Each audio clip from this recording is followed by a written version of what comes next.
Gracias, muchas gracias. Bueno, seguramente muchos de ustedes conocen a Alfredo Joañán, no solo es un académico muy prestigioso en Chile y también en Francia, muchísimo.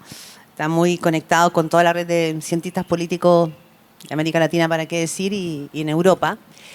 Sino que también es un agudo cientista político. Y le da duro de lado y lado, de derecha a izquierda, no tiene remilgos en ese sentido. Entonces es interesante porque Alfredo Joañán viene haciendo el punto respecto de la salud de la democracia hace ya un rato largo. Hemos conversado en 2 ponencias en estos días de la importancia de tener en perspectiva la salud de la democracia, pero vamos a ponerla en el hoy, y ya no solamente en lo que podría pasar. Alfredo, tome su micrófono. Muchas gracias. Alfredo, todos hoy día, derechas, izquierdas, políticos, no políticos, están hablando de que la democracia puede correr un riesgo de regresión. Pero hoy día, ¿cuáles son los factores que realmente están carcomiendo en el presente este sistema político y social que es la democracia?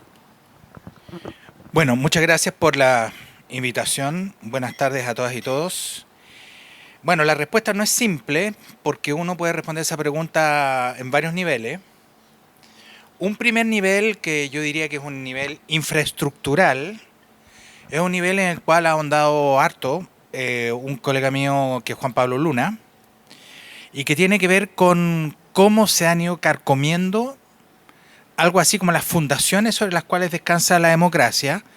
Y eso, a lo menos Luna, además también con Andreas Feldman, que es un colega chileno que enseña en Estados Unidos, eso mucho tiene que ver con la expansión de los mercados criminales informales, lo cual ha dado lugar a la aparición de economías paralelas, subterráneas, con gran poder económico, pero también con gran poder armado. Y de alguna forma eso es una forma de amenaza al monopolio de la violencia y del dinero, que recae naturalmente en los estados. Bueno, esa es una manera de abordar el problema de las amenazas a la democracia y cosas de ese tipo. Otra manera de hacerlo es interrogar el sistema de partidos, que es como la fundación principal de las democracias representativas de hoy. Y desde ese punto de vista, hasta la última elección parlamentaria, la de ahora que terminó, Chile está experimentando un severo problema de fragmentación de su sistema de partidos. Hasta la elección parlamentaria Chile tenía 23 partidos en la Cámara de Diputados, y eso hacía muy difícil configurar mayoría para llegar a acuerdos. Bueno, y de alguna forma, de modo milagroso, aun cuando en algo se podía pensar que es lo que iba a ocurrir, van a ser disueltos ahora 13 partidos. Van a haber menos.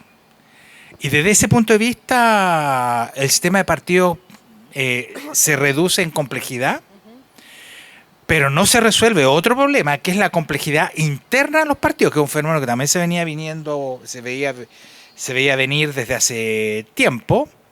Pero convengamos que esta es yo creo que una noticia positiva, porque facilita el diálogo político, y uno podría seguir desarrollando todo tipo de variables. Pero hay un punto, hola, ¿se escucha bien? ¿No? Algo pasó con ahí sí. Hay un punto que quizás no tiene que ver con con la infraestructura, digamos, del sistema político, y que tiene que ver con la ciudadanía. Si la ciudadanía deja de creer, si la ciudadanía deja de encontrarle un valor, si la ciudadanía se siente totalmente lejana y empieza a considerar que entre democracia y regímenes autoritarios no es tanta la diferencia, el problema entonces de la democracia hoy es mucho peor, porque el aprecio de la ciudadanía es también un anticorrosivo, ¿no? Para estos mercados ilegales, para esta fragmentación de la política, como haciendo un punto ahí. ¿Qué es lo que tú ves? Bueno, desde ese punto de vista, en muchas democracias del mundo están pasando 2 fenómenos.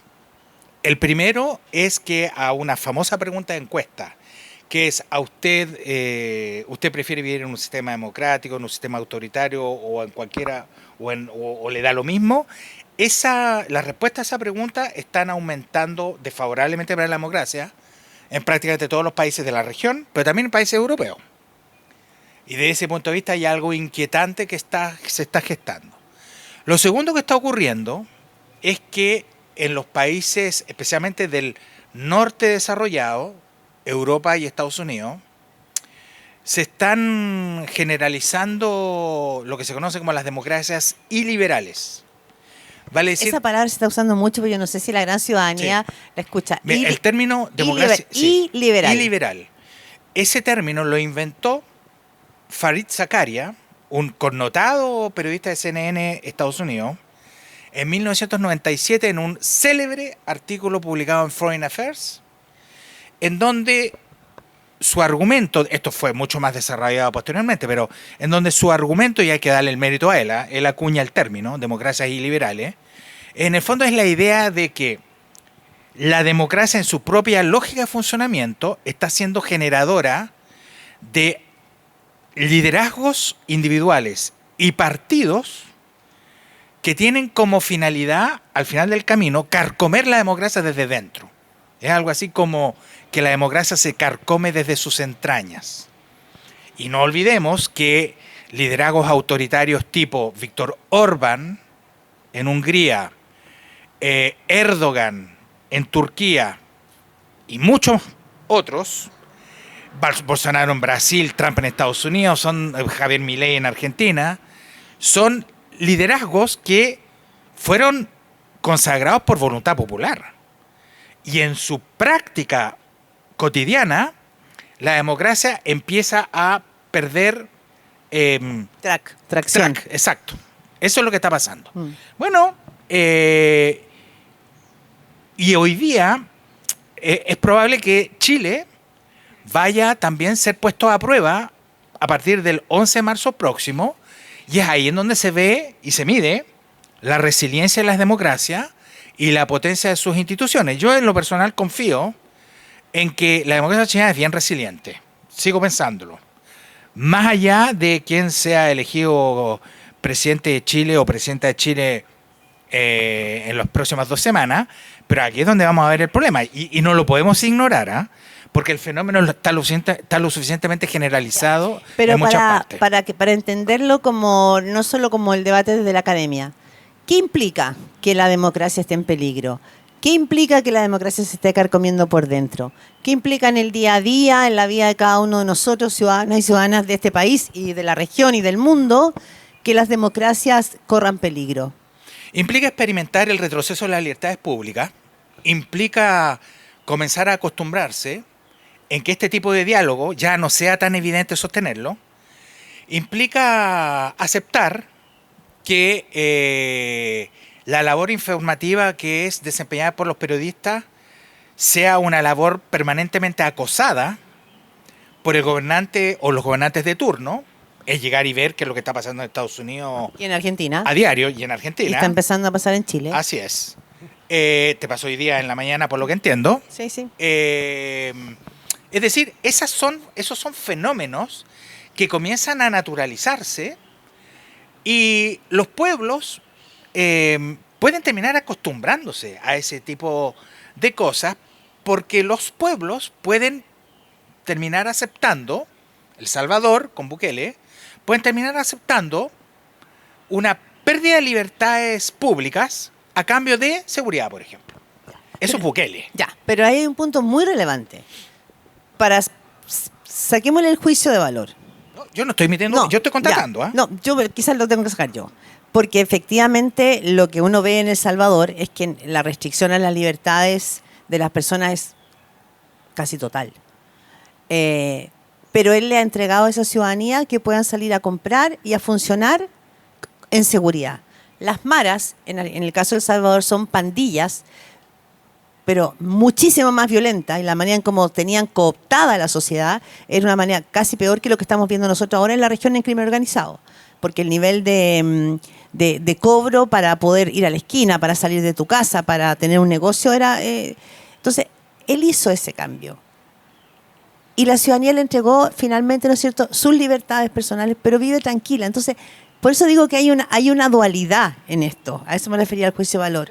Que a pesar de todo esto que carcome la democracia, la ciudadanía lo acepta porque vive más tranquila. ¿Qué se hace con esos dilemas? A ver, el fenómeno Bukele es bien sorprendente desde varios puntos de vista. De partida, Bukele viene del mundo de la izquierda. De ahí viene. Ese es su origen. Él fue alcalde de una ciudad mediana en El Salvador, apoyado por el Frente Farabundo Martí de Revolución Nacional, de Liberación Nacional, el famoso FLN. Esa era la guerrilla. De ahí viene Bukele. Bukele rompe y se impone a partir de una agenda que combina dos cosas. A menudo olvidamos la segunda. Combina una oferta de seguridad brutal, sin miramientos, con completa y abierta hostilidad a los derechos humanos, pero al mismo tiempo se conjuga esa oferta de seguridad pública con una oferta de bienestar. Tiene una potente, el gobierno de El Salvador tiene una potente red de protección social y tiene lógica, porque esa red de protección social antes la garantizaban las maras. Y hoy día el Estado está recuperando dos monopolios. El monopolio de la seguridad física y el monopolio lo voy a casi caricaturizar, pero es el monopolio de la seguridad social. A cambio de restricciones a las libertades públicas, A la permanencia en el poder. a la permanencia indefinida en el poder, Porque hizo pero cambios con constitucionales. exactamente, pero con voluntad popular. Bukele ganó la elección con el 85% de los votos. 85. Limpios.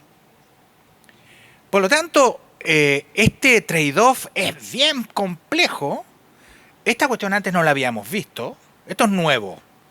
Y estuve usando el ejemplo de El Salvador como la expresión más radicalizada de esto.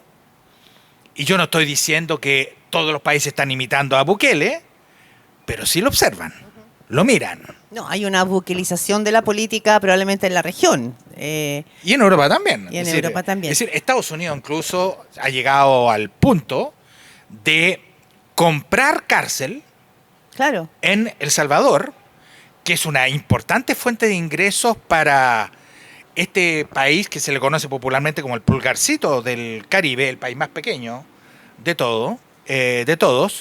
Por lo tanto, claro, aquí la novedad es que Bukele giró hacia el mundo ultraconservador de extrema derecha, porque además se compró una agenda sumamente conservadora, que es una combinación de ultraconservadurismo y una importante oferta de seguridad pública, con el cambio con la transacción de las libertades personales que estamos observando. Alfredo, y en tu expertise académica, de cientista político, tú escribes papers, ¿qué es lo que hace que la ciudadanía termine finalmente girando hacia ese tipo de liderazgos? Porque siempre hay algo a cambio, siempre hay algo que te conquista en ese sentido. No está pensando en el valor de la democracia o en la importancia de los derechos humanos, sino en algo que te asegure algo. ¿Qué es lo que nos hizo girar a la ciudadanía en general? Yo creo que aquí hay muchas cosas involucradas, pero primero hay hartazgo. Esto es muy importante, hartazgo. Lo cual originariamente los argentinos le pusieron nombre a esto en el año 2001, cuando el pueblo argentino acuña esta expresión que se vayan todos. Ese es un voto hartazgo. Y eso terminó con el presidente de la Rúa arrancando en helicóptero. Así terminó, con 3 presidentes en muy pocos meses, una catástrofe. Bueno, sin tener que llegar a los niveles en que se llegó a Argentina, yo creo que hay mucho de eso en Chile, en Perú, en Argentina con Milei. Esto está pasando en todas partes. También se está observando en Francia, en Italia, en España, en fin. Hay una sensación de hartazgo, pero ¿hartazgo en qué sentido? En el sentido en que las clases medias bajas y populares se sienten completamente abandonadas por la política. Y ese sentimiento está siendo recogido ¿por quién? por derechas radicales. En Europa además además de ser derechas radicales, son derechas nativistas. ¿Qué significa nativista? En donde la oferta está destinada a los nativos del país. Perfecto. ¿Ah? Y no a los extranjeros y tampoco a los inmigrantes. ¿No es lo mismo que identitaria o Pero es una identidad con características xenófobas. Defensiva, claro. En Alemania esto se está viendo muy bien. ¿Ah? En Francia también. Pero además esto está siendo recogido por partidos populistas que a veces se combinan con estas derechas nativistas y en donde la mejor expresión, creo yo, además una expresión bien pura, bien original, es bien chilena, lo que les voy a decir, es el partido de la gente. Y en donde, además, para calibrarlo, reparen en el nombre. El nombre es fantástico. Partido de la gente. Ya no es el Partido del Pueblo, Partido Popular, no. Pues esas son categorías muy connotadas, ya sea por las extremas derechas de hace 100 años, eso es el Volk, el pueblo alemán. Eso es el pueblo con mayúscula por el lado de las izquierdas. Pero aquí aparece el partido de la gente. En donde la expresión gente, el primero que lo usó, miren la historia política y social de las palabras. El primero que lo usó fue el presidente Elwin. Cuando asume el poder en 1990, claro, en una versión que no tiene nada que ver con lo de hoy día, pero diferenciándose del pueblo de izquierda, cosas de ese tipo. Hoy día hay una recuperación de eso. Por lo tanto, todas estas son claves bien complejas. El fenómeno está durando, lleva mucho tiempo. Esto partió más o menos hace un cuarto de siglo.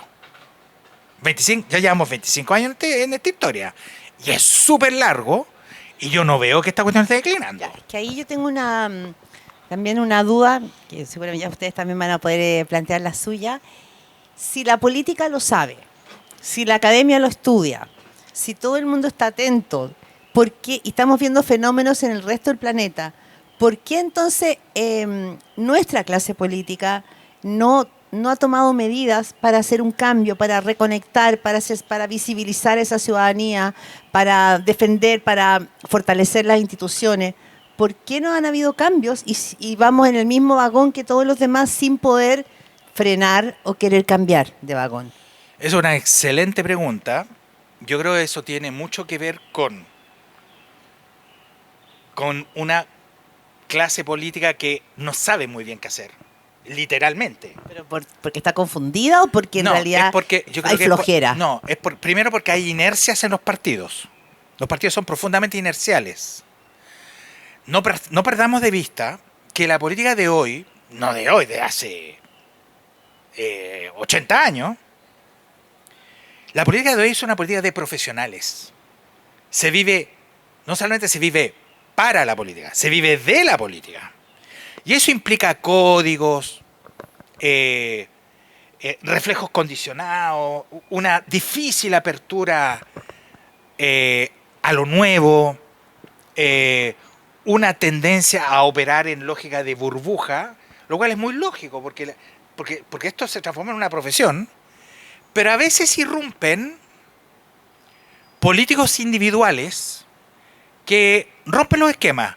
Y en este momento, bueno, eso fue París y ahora, no ahora, esto partió el 2013.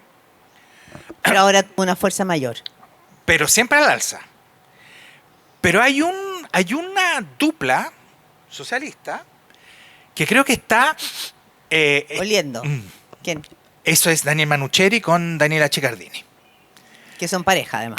Pero eso es un azar. Es un azar, pero que además tomaron los dos una votación muy alta. Son las dos primeras mayorías nacionales. Claro. Una en el Senado, Daniela Ciccardini, por Atacama, y Daniel Manucheri solo sacó el 21% de los votos en el distrito de Coquimbo. Yo creo que por ahí se va a decantar a lo menos, yo creo, el socialismo, que me guste o no, es irrelevante. Estoy constatando el problema y cómo el problema puede ser abordado por izquierdas y derechas. ¿Cómo termina esto? No tengo la menor idea. Sé que estamos muy lejos de que esto concluya. Ahora, en términos, tú dices, Alfredo, tú confías en la inercia del sistema democrático chileno. Ah, no en la La inercia, en la resiliencia. resiliencia. Claro, probablemente lo vimos, ¿no es cierto?, en situaciones como el estallido social, pero esas resiliencias tienen tope, tú ves amenazas cercanas, ¿te parece que no tampoco hay que exagerar? Porque a lo mejor a veces desde el mundo de las ideas o de la academia se aprieta el botón rojo con demasiada facilidad y a lo mejor no es para tanto o sí es para tanto. No, yo creo que aquí eh, tanto la academia como la política profesional de partidos no tiene que escatimar en esfuerzos de imaginación. Mal que mal, en la democracia presidencial más antigua del mundo, Estados Unidos, hubo el asalto al Capitolio. Eso ocurrió en la patria de Jefferson, de Adams, de Hamilton, de los grandes padres fundadores. Por lo tanto, si eso pasó en Estados Unidos, hay que abrirse a que pueda pasar en otras partes. Con lo cual no estoy diciendo que vaya a ocurrir. Pasó algo parecido en Brasil, y esto le está costando 15 años de cárcel, creo que Sí, a a Jair Bolsonaro. Bolsonaro. Y me parece bien, porque estas cuestiones son imperdonables. Eso no es aceptable. Pero lo tenemos que tener a la vista. Yo sigo pensando que Chile no es eso, pero no puedo no mencionar estos dos ejemplos que fueron completamente traumáticos. ¿Cuál es la diferencia? Sobre todo con Estados Unidos, es bien importante acá recalcar la singularidad estadounidense. Estados Unidos es una sociedad dividida. No es lo mismo que polarizada. Dividida. Dividida por varias fuentes de fractura. Étnicas, raciales, lingüísticas y económicas. Y es en ese contexto que en Estados Unidos se han dado algo que aquí Johannes Kaiser quiere promover, y yo creo que no le va a resultar, pero da lo mismo, son las guerras culturales. Esto puede Él llegar... anunció en su minuto Sí, Johannes Kaiser a sí, través de una... yo creo que no tiene piso en Chile. Me parece además un lujo innecesario, pero habrá que ver si la sociedad o los pueblos, en este caso el pueblo de Chile, sigue esa tendencia. Las guerras culturales en Estados Unidos se dieron fundamentalmente en espacios como universidades. Es ahí en donde tuvieron lugar y han tenido lugar importantes guerras culturales, Sí. que irradian hacia afuera. Me cuesta creer que eso vaya a pasar en Chile. Ahora, todos teníamos la mirada puesta en la figura de Johannes Kaiser y terminó apareciendo del sombrero otro conejo que se llama Franco Parisi. Y Franco Parisi trajo no solamente una sorpresa, sino que también trajo un electorado. Y el propio Franco Parisi en su discurso no hace un valor de la democracia, hace un valor de la invisibilización de muchas personas que no están siendo consideradas, no se recogen sus problemáticas cotidianas, que es una palabra bien clave para entender estos procesos también. Entonces, ahí algo no estábamos viendo respecto del proceso democrático, en el sentido que la política tradicional no estaba tan presente en muchos sectores del país y de manera bien contundente. Sí, pero para mí no es... es sorpresivo la tercera posición a la cual O sea, concluyó. en el fondo quiero saber si el populismo es también hoy día una amenaza para la democracia y por qué. El populismo es una amenaza para la democracia representativa tal como la hemos conocido. Pero al mismo tiempo puede ser una oportunidad. De alguna forma, el populismo a la Parisi lleva a un poquito a radicalizar el funcionamiento de la democracia, a hacerla menos vertical y por lo tanto a horizontalizar el vínculo, tendencialmente, a tender a horizontalizar el vínculo representativo, la relación de representación. Pero al mismo tiempo, para mí el Parisi más sorprendente no fue fue el anterior. No el del 2000, porque el 2021 no compitió, se saltó una. Fue el del 2017. Nadie recuerda. Parisi sacó el 12,80% de los votos sin haber pisado tierra. Claro, desde Estados Unidos. Fue un candidato virtual, con hologramas, pura red social. Es decir, para mí, esa cuestión, esa sí que fue un fenómeno. Y es un fenómeno de nivel mundial. ¿Ah? Yo el único caso que conozco fue chileno. Fue el caso de Eduardo Cruzco, que mira dónde hay que remontarse. En la década del 50, cuando fue candidato al Senado y él estaba de viaje. Pero ese es un periodo en donde no habían redes sociales, la prensa era escrita, con una televisión todavía no masiva, solo radio. Bueno, hoy día esas cosas se superan y Parisi la superó en el 2017, eso fue hace casi ya poquito menos de 10 años. Alfredo, Eso es sorprendente. la salud de la democracia depende en una parte sustancial del vínculo con la ciudadanía, del aprecio de la ciudadanía con la democracia, o tiene que ver con otra trama. No, tiene que ver fundamentalmente con eso, pero la diferencia es que hoy día la relación de representación se ha tendido a volver más abstracta, más intangible. Yo siempre uso este ejemplo. Ricardo Lagos terminó su gobierno con el 70% de popularidad, algo así. Sí, sí, sí. En las nubes. Al poquito tiempo, a los pocos años, Lagos era concebido por las izquierdas y por las derechas como una cosa media monstruosa. Como un traidor casi, Como un ¿no? traidor, una cuestión. Y hoy día como que todo el mundo, no todo el mundo, ese es el punto. Muchos como que echan de menos ese tiempo. Ese tiempo no va a volver. Eso se acabó. Hoy el futuro está por inventarse. Y se está inventando en una cosa rara, en clave Parisi, en clave Kaiser, que son las expresiones más, una muy radicalizada y la otra más horizontal, que es la de Parisi. Y lo cual ya nos habla de la necesidad, la pregunta es cómo se hace, la necesidad de que las personas experimenten biográficamente el vínculo representativo, que se sientan... Parte.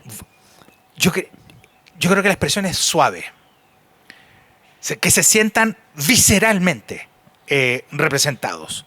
Yo creo que París esa cuestión la está logrando. De distintas formas. Claro, que te haga sentir que eres parte de una comunidad. Exactamente. Que te haga sentir que tienes una tribu. Que alguien está hablando por ti. Que alguien está hablando por ti y lo está haciendo frecuentemente, regularmente y ojalá cotidianamente. Yo creo que hay un caso muy distinto a lo que estamos hablando. Yo creo que el caso Zoran Mamdani. El caso estamos hablando en Nueva York, el nuevo alcalde de Nueva York. De Nueva York. Yo creo que algo de eso tiene. Lo menos relevante en Mamdani es que él sea de origen egipcio, creo que sea musulmán, da lo mismo. No es por eso que él fue electo. 34 años estamos hablando. 34 años. Él fue electo por una oferta que él llamaba affordable. Por las cosas que los estados y sus distintos componentes subnacionales tienen que garantizar a sus pueblos. Sala cuna, política social, redistribución, cosas incluso materiales. El precio del arriendo, como preocupado. El precio del arriendo, para un sector, cosas materiales. Claro. Materiales. Yo creo que lo que va a ocurrir, y creo que es el momento de que ocurra, desde las izquierdas y las derechas, aquí da lo mismo quien lo haga, ojalá lo hagan todos. Volver a lo material, volver a las condiciones materiales de existencia, que creo que que quedaron muy desdibujadas por esa pulsión woke que caracterizó especialmente la primera parte de este gobierno y del Frente Amplio, y que creo que esa cuestión como que terminó un poquito aburriendo. Porque se descuidó lo material. ¿Entendido por lo material? La seguridad pública, mejores sueldos, las ofertas de políticas de vivienda, la famosa vivienda digna, cosas de ese tipo. Yo creo que hacia allá los partidos van a tener que girar. Las condiciones materiales en la vida. Que de alguna forma es volver a los orígenes, ¿eh? De alguna forma. A los primeros partidos era eso. No eran los primeros partidos en Chile, en todas partes del mundo, no eran partidos abstractos, eran partidos sumamente prácticos, concretos, partidos obreros con mutuales, con formas asociativas que en la época eran tremendamente concretas. Lo mismo por el lado de los primeros partidos liberales y conservadores. En fin, yo creo que va a haber un giro, debiese haber un giro hacia eso. Alfredo, y si miramos la región, porque la verdad es que a veces tenemos la tendencia a mirarnos el ombligo de una manera bien obsesiva en Chile, ¿hay en los países de la región alguna democracia que tú consideres que es un ejemplo a mirar o a observar en este minuto? Porque Perú vive una situación muy caótica, Argentina está con Javier Milei, pero tratando también, ¿no es cierto?, de salvar esa economía que estaba brutalmente herida. Pero ¿cuáles serían hay algún referente que tú dirías miremos? Bueno, yo siempre de toda mi vida, pero es un referente irrepetible por razones de tamaño, que es Uruguay. Uruguay yo creo que es la cuestión más excepcional que uno puede considerar, en donde da lo mismo, de alguna forma da lo mismo quien gobierna, porque la calle Pou es como una persona de centro izquierda en Chile y era de derecha en Uruguay. Y llegó el nuevo presidente Orsi en Uruguay, y que es un hombre de centro izquierda no muy alejado de la calle Pou. Discrepaban en los márgenes, en cosas importantes, pero no en los márgenes. Y desde ese punto de vista es un caso bien excepcional. A mí me produce una profunda admiración, pero es un país de 4 millones de habitantes. Yo creo que aquí hay un premio a lo pequeño. Pero cuando ya se transita a un partido ya de mayor envergadura, Chile ya tiene 20 millones de habitantes, ese ya es otra cosa. Digamos. Sí. Antes de pasar el micrófono a ustedes para que pregunten, ¿la democracia se cuida sola o a la democracia la cuida, pero la cuida quién? La democracia se autopreserva a través de sus instituciones. Eso es lo primero. El problema es de que si se debilita la fuente que sostiene a las instituciones, que es el apego de los pueblos a sus instituciones, la democracia mecánicamente empieza a flaquear. Cuando uno dice la democracia tiene que ser querida, tiene algo ridículo decirlo. Lo que uno ahí está diciendo es que las instituciones descansan, esto se llama legitimidad, las instituciones descansan en apegos mínimos de sus pueblos. Si ese apego se transforma en indiferencia y el día de mañana en hostilidad, las democracias no tienen futuro. Pero yo creo que eso no va a pasar. Ya. Hemos hablado mucho de política, del resorte de los partidos, de la relación de la ciudadanía con... Pero hay aquí probablemente un factor en estos días, lo hemos visto, lo voy a llevar un poco también a la contingencia, para ver cómo lo observas tú, que tiene que ver con el Poder Judicial.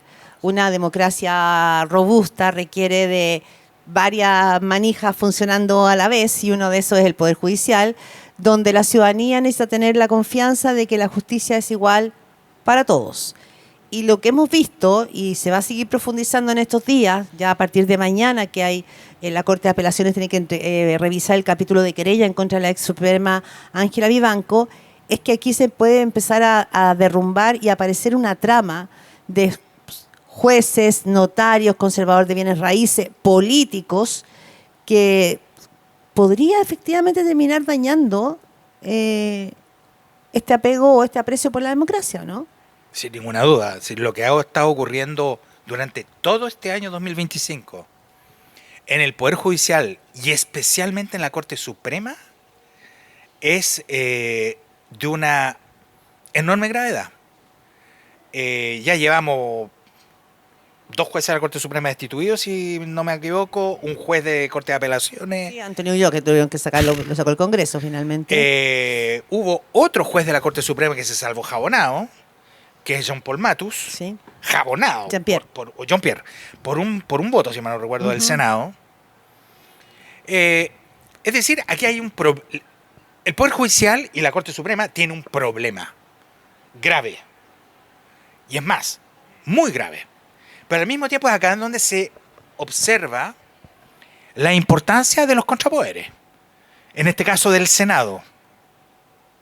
Y a partir de ahí del Congreso. En sus dos cámaras. Pero el Senado es especialmente relevante. Ahora se viene... van a tener que ser reemplazados 3 jueces de la Corte Suprema. No me parece banal. Eso es reemplazado por el Senado, a propuesta del presidente de la República. Da lo mismo que los proponga Boric o que los proponga el nuevo presidente del 2011. Pero el presidente propone, el Senado dispone. Eso es importante, de sostenerlo y de entenderlo. Estados Unidos, esa es una norma, esa es una práctica que viene de la Constitución de los Estados Unidos. De ahí viene. Y por eso es que yo digo que Chile está muy lejos de Estados Unidos. En Estados Unidos se produjo una importante contrarrevolución porque la Corte Suprema, 9 jueces, un número que podría perfectamente ser 10, 11, porque el número no está escrito en la Constitución de los Estados Unidos, es un número de rutina, podrían perfectamente haber más jueces. El hecho es que hay 9. 6 conservadores y 3 liberales. Ese tipo de cosas son las que no pueden ocurrir.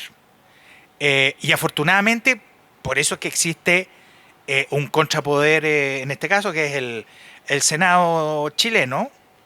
En Estados Unidos eso fue subvertido en un proyecto del Partido Conservador que se gestó hace 4 décadas. Esto es deliberado. Los republicanos se propusieron eso. Los republicanos de Estados Unidos. O sea, visto así, hablando de democracia y hablando de democracia hoy día, la democracia hoy día está en un punto de inflexión, la democracia chilena. Pensado en el sistema de partidos políticos, una reforma que no ha logrado fraguarse todavía, un poder judicial en crisis, ¿no es cierto? Y bueno, y hay que ver cómo funciona el nuevo Congreso también, que parte el 11 de marzo. Ese sería como el diagnóstico. Eso sería, yo creo, el principal punto de flaqueza de la democracia chilena hoy es el Poder Judicial, no tengo ninguna duda. Con todos esa cosa que a mí me molesta profundamente, porque siempre llevamos años con cuestiones raras por el lado de los notarios, los conservadores de bienes raíces. Yo en esto tengo una postura radical. En muchos países eso está desapareciendo. Los notarios y los conservadores de bienes raíces es una cuestión extraña, anómala en términos históricos. Hoy día con la tecnología, muchas de esas cuestiones deberían desaparecer. Yo creo que nos estamos enredando solos en eso. Bueno, hay que ver qué pasa ahí todavía, ¿no? Porque ahí está la trama. Vamos con las preguntas, a ver quiénes se animan para compartir aquí la conversación.